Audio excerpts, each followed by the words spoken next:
ప్రపంచ మార్కెట్లో ఇప్పుడు ఒకటే చర్చ, బంగారం ధర ఎందుకు తగ్గుతుంది? సామాన్యులకు ఇది శుభవార్త అయినా దీని వెనుక ఒక అంతర్జాతీయ ఆర్థిక యుద్ధం నడుస్తుంది. ఒకవైపు చైనా తన డాలర్ నిల్వలను తగ్గించుకొని బంగారాన్ని కొంటుంది, మరోవైపు బంగారం ధరలు అకస్మాత్తుగా పడిపోతున్నాయి. అసలు బంగారం ధరలు తగ్గడానికి అమెరికానే కారణమా? డాలర్ ఆధిపత్యాన్ని కాపాడుకోవడానికి అమెరికా వేస్తున్న ఎత్తుగడలేంటి? Let's get into the details. అసలు గొడవ ఎక్కడ మొదలైందంటే, చైనా తన దగ్గర ఉన్న అమెరికన్ డాలర్లను వదిలించుకొని ఆ ప్లేస్ లో బంగారాన్ని నింపుకుంటుంది. దీన్నే డీ డాలరైజేషన్ అంటారు. రష్యాపై అమెరికా విధించిన ఆంక్షలను చూసిన చైనా రేపు తమకు కూడా అలాంటి పరిస్థితి ఎదురైతే ఆర్థికంగా దెబ్బ తినకూడదని భావిస్తుంది. అందుకే గత ఏడాది కాలంగా చైనా సెంట్రల్ బ్యాంక్ టన్నుల కొద్దీ బంగారాన్ని కొనుగోలు చేస్తూ గోల్డ్ రేట్లను ఆకాశానికి పంపింది. చైనా ఇలా డాలర్ ను కాదని బంగారాన్ని నమ్ముకోవడం అమెరికాకు ఒక పెద్ద హెచ్చరికలా మారింది. మరి చైనా ఎత్తులకు అమెరికా పై ఎత్తులు వేయకుండా ఉంటుందా?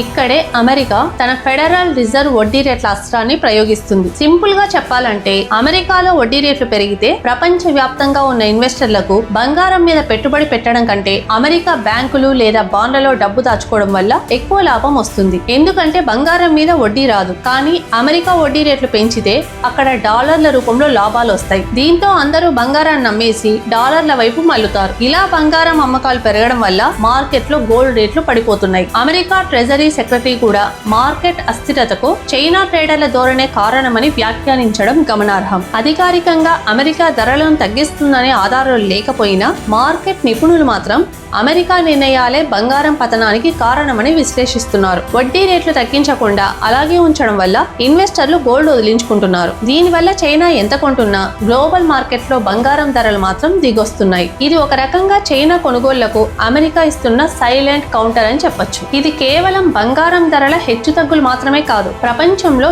ఏ కరెన్సీ పవర్ఫుల్ అనే పోరాటం. చైనా బంగారాన్ని గుప్పిట పట్టాలని చూస్తుంటే అమెరికా తన డాలర్ పవర్ తో మార్కెట్ ను శాసిస్తుంది. ఈ పెద్దల యుద్ధంలో సామాన్యులకు మాత్రం బంగారం ధరలు తగ్గడం ఊరటనిస్తుంది. మరిన్ని బిజినెస్ అప్డేట్స్ కోసం చూస్తూనే ఉండండి మన న్యూస్ ఛానల్.